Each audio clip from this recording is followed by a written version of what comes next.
como posso atestar a realidade de Jesus e do Evangelho? Preciso mudar. Bom dia, reverendo. Bom dia. Desde nova, eu sofro com incontinência da bulimia. Tá? Hoje eu tenho 32 anos, sou casada, psicóloga pós-graduada, capaz de descrever como e onde tudo começou na minha vida. Lá, já melhorei. Come e compulsivamente, vai lá, enfia o dedo na garganta e vomita. Volta para comer, botar de novo o dedo na garganta e vomitar. E ela não consegue se controlar. Por isso é que ela chama isso de incontinência. É um descontrole, né? Sim. E já melhorei. Que mapeou tudo isso. Estudou psicologia, não é isso? Isso, ela é psicóloga pós-graduada. Pós-graduada. Capaz de descrever tudo, como e onde tudo começou. Certo. Já melhorei, já piorei, procurei ajuda. Enfim, Caio, eu acho que eu já fiz tudo. Já fiz tudo. O grande mal é saber tudo, entre aspas, e se ver refém ainda desse ciclo infernal. Aí ela faz uma pergunta.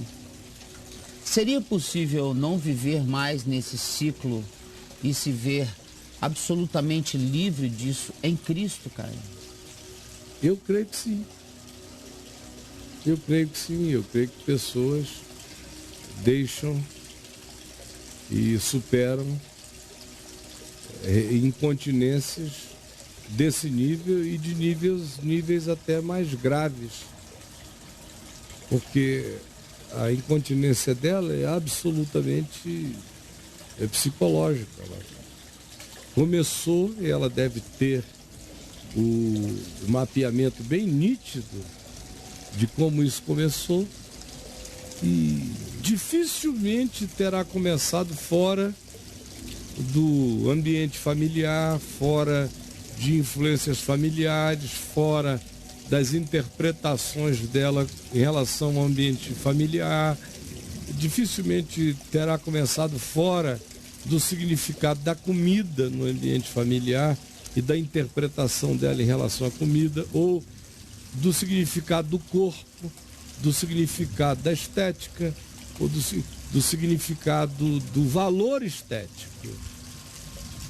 Tudo isso dificilmente terá começado sem que, junto com a necessidade dessa preservação estética, não tenha se desenvolvido nela uma compulsão pela comida. E a compulsão pela comida não é necessariamente vinculada nem a apetite, nem ao prazer da ingestão. Às vezes a compulsividade pela comida é decorrente de um processo, de um trauma que produziu uma compulsão. De modo que, se ela sabe quais são esses mapeamentos todos na vida dela, fica infinitamente mais fácil. Tem gente que sofre de incontinências, mas que estão vinculadas à presença e a um reforço de natureza química. Por que um cara começa a se aplicar de heroína? Por causa de incontinências de uma outra natureza, incontinências psicológicas ou angústias existenciais ou algum tipo de vazio supremo que ele desejou preencher com uma intensidade louca, qualquer que seja a causa original. Mas depois de um tempo isso vai virar uma compulsão viciosa e viciada nele. E ainda tem mais o elemento químico agregando a fixação dele na compulsão. E pessoas param depois de anos e anos e anos fazendo isso. Você quer ver uma das piores compulsões que existem? É a compulsão sexual.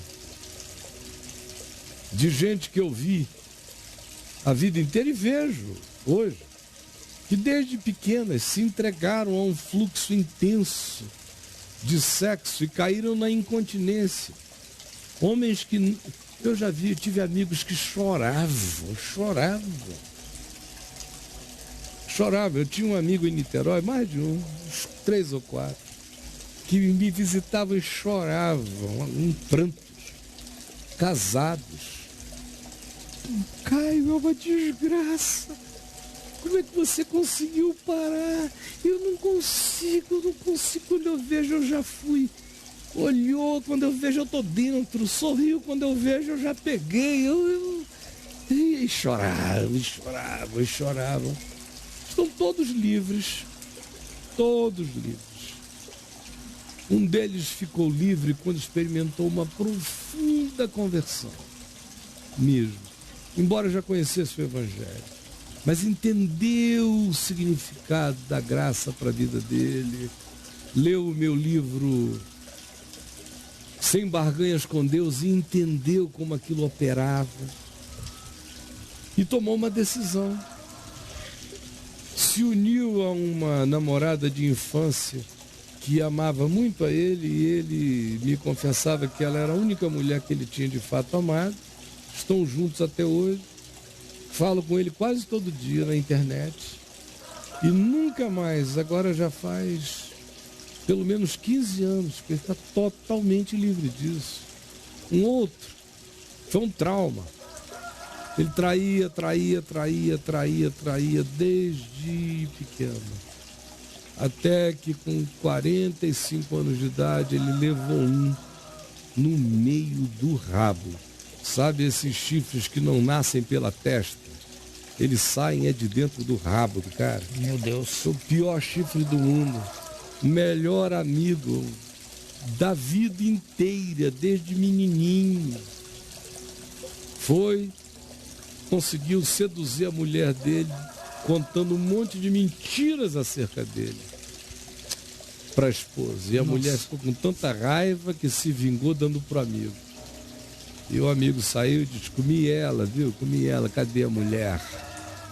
Cadê a mulher impoluta da tua vida? Isso. Em alguns lugares isso dava morte.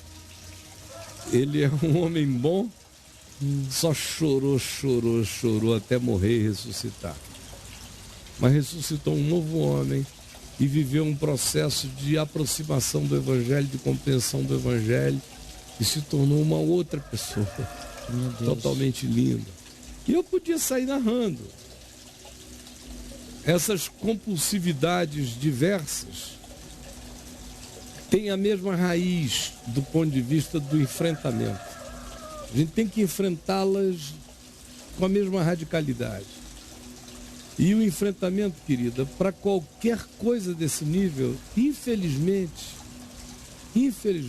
Freud não ajuda, Jung não ajuda, infelizmente as psicologias clássicas, quando chegam nessa hora, querem conversar com a gente até a velhice, quando a gente não terá mais força para compulsão, então será curado por incapacidade física de realização, mas nunca foi curado psicologicamente. Essas coisas a gente cura como a gente cura qualquer outro vício. A gente se enterra em nós mesmos. É uma decisão de corte. Dá delírios tremes. O problema é que a gente não quer encarar o sofrimento da parada. Da parada. Todos os aspectos. Não quer encarar. É verdade. A gente acha que isso tem que ser vencido sem tanta dor. De preferência na conversa psicológica, psicanalítica, devagar, ou de preferência através de uma intervenção divina, mágica, que faça a gente acordar no dia seguinte com nojo da nossa adição, da nossa incontinência bulímica. Mas não é assim que em geral acontece. Existem até alguns milagres assim, esporádicos. Mas 98% das vezes, pelo menos, as pessoas vencem isso dizendo: não farei. Ouvindo o que Deus disse a Caim. Caim estava com uma incontinência emocional. Ele estava tomado de ira. Você, como psicóloga pós-graduada, sabe o poder desastroso de uma ira acumulada, uma ira amargurada, invejosa, uma ira contra Deus e contra o significado de Deus entre os homens, que era o irmão de Caim, Abel. Ódio. E o que Deus disse acerca dessa coisa que é mais forte do que a tua incontinência? Qual a terapia? Teve algum rito? Quando você falou é possível em Cristo, eu não consigo fazer distinção na vida entre coisas fora de Cristo e coisas em Cristo. Eu só tenho uma vida, em Cristo. Se eu fosse você, eu diria, se você conhece a Jesus, eu estou sofrendo isto em Cristo, porque em Cristo eu ainda não aprofundei a consciência suficiente para me ver livre disto em Cristo. Que consciência é essa? É a que eu já introduzi falando. De Deus com Caim. Na porta da casa de Caim. Caim, o pecado está deitado na tua porta. A ti cumpre dominá-lo. Ele fez pousada na tua porta como um leão buscando alguém para devorar. A ti, preste atenção. A ti cumpre dominá-lo. Quais as psicologias que você conhece, as escolas psicológicas, que dizem ao indivíduo, na lata do indivíduo, nouteticamente, confrontacionalmente, a ti cumpre dominá-lo, sem transferências de nenhuma natureza, a ti. Nem para o teu trauma, o trauma é teu. Sejas tu a senhora do teu trauma. Sejas tu, com a lucidez de hoje, a senhora do teu passado. Tragas tu, com a lucidez que possui, todas as coisas, todos os pensamentos, todas as incontinências, todas as compulsões sujeitas à soberania de Cristo Jesus. Aí você diz, onde é que eu vou para fazer isso? A lugar nenhum. É uma decisão dentro de você. Com todos os delírios trêmeis, com todas as consequências, com todas as ansiedades, com tudo. E você só vencerá se atravessar.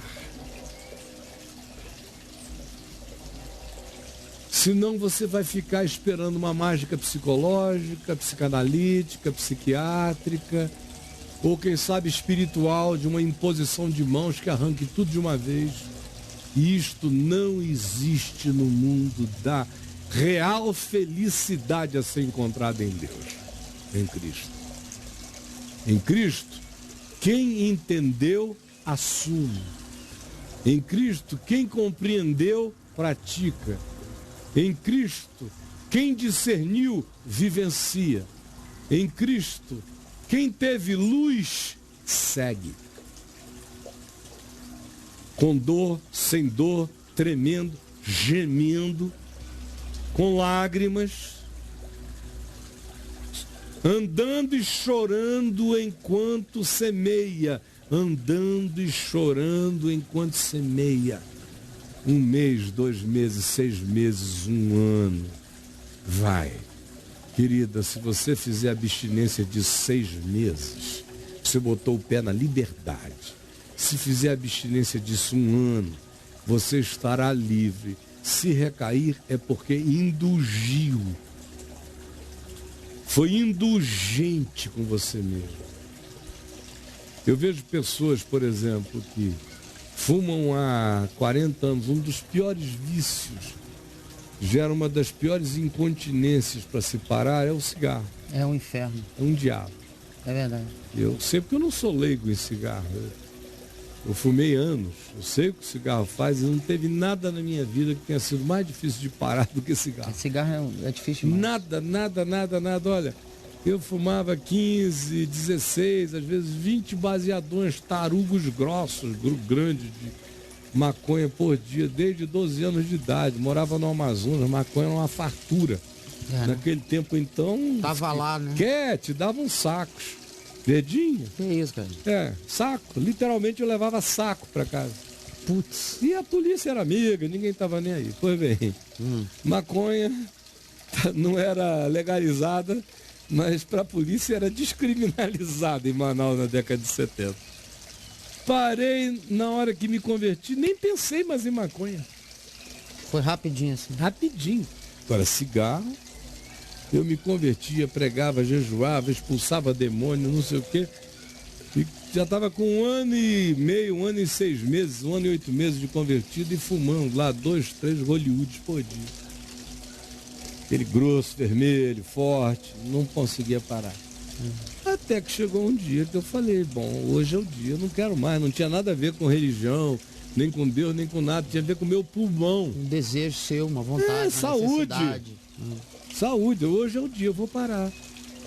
E aí eu joguei fora, tava novinho, joguei numa poça d'água na frente da minha casa, no Amazonas. Ai, bicho, e joguei na lama, fiquei olhando ali. Rapaz, que arrependimento. Eu sei o que é isso. Que arrependimento. E eu vou te dizer uma coisa, 6 meses depois eu ainda... Alguém acendia um cigarro perto de mim, eu saía igual esses bichinhos de desenho animado, que quando vê uma fumacinha sai flutuando no ar. Sim. Louco. Louco. Tudo mais era fácil. Cigarro. Cigarro é muito difícil. Anos depois, meu amigo, 15 anos depois, toda vez que eu tinha um sonho relaxantíssimo, que eu estava relaxadíssimo do meu sonho, eu estava sentado na beira do rio ou de um deck, em algum lugar, fumando um cigarrinho gostoso. Porque eu parei de fumar, mas sem desgostar. Eu nunca tive nojo. Eu sempre achei saboroso. Então era pior ainda, porque quando o cara entra nessas de repúdio orgânico, psíquico, eu nunca tive nenhum dos dois. Foi tudo só mente e coração. Decisão. Como na minha vida, tudo que eu parei, eu não tive ajuda instantânea para nada. Eu tive que decidir e ir. Tudo. Eu nunca realizei nada na mamata dentro de mim. Tudo, todas as aflições, tudo foi levantando e andando. Porque se eu tivesse ficado esperando alguma coisa cair do céu em cima de mim, eu teria morrido de depressão aos 18 anos, literalmente. Eu não estou inventando uma data, não. Lá atrás eu já não teria suportado. É porque eu sempre achei que a responsabilidade de viver era minha. Não é de Deus a responsabilidade de me manter vivo. Sim. Deus me criou e me deu vida, e tudo quanto é necessário à vida está em mim. Agora, a responsabilidade de ser, de viver e de escolher como viver é minha. E é intransferível, meu amigo. Essa é a implicação adulta de ser um homem de livre arbítrio na presença de Deus, do diabo e da vida. Então, amiga, você está achando uma hipersimplificação? É a única saída. Vai doer, vai estremecer, vai ser um ano de estribucho, mas você ficará livre. E nunca antes de você decidir, começar e não transigir e não voltar. A vitória está na perseverança. Quem persevera até o fim, fica livre sim. Não por magia de Jesus, mas pela certeza de que Ele me deu o poder, que não me veio nenhuma incontinência maior do que eu, diz Paulo, em 1 Coríntios 10, nenhuma tentação, nenhuma incontinência maior do que eu. Pelo contrário, juntamente com as incontinências, Deus me provê livramento para que eu possa suportar. De modo que se eu decidir suportar, eu suportarei. Se eu decidir não suportar, eu negociarei e transigirei lentamente até que tudo se torne como tudo foi. E eu diga mais uma vez, de modo frustrado, que não consegui. Conforme o auto-engano que se instalou sutilmente no seu coraçãozinho, minha querida amiga, minha querida irmã. Eu estou lhe dizendo o que eu creio, como é que a gente vence, como é que a gente faz. E o fato de você ser psicóloga e doutorada em psicologia não altera em absolutamente nada a basicalidade das pulsões, das incontinências, dos vícios com os quais você tem que lutar. E você tem que vencer o seu vício do mesmo modo que um pinguço vence o dele de cachaça. Do mesmo modo que o meu filho Lucas, que estava viciado em cocaína, em êxtase, teve que vencer no tranco, na internação, na tremedeira, no desespero. Primeira semana é o diabo, a segunda é o inferno, a terceira são capirotinhos, a quarta já são demônios menores. Vai aliviando, até que chega a hora que você olha e diz, meu Deus, passou. Mas não antes de atravessar, com perseverança, o vale da sombra da morte, com todas as tremedeiras que isso implica, mas com a perseverança que vence, em nome de Jesus.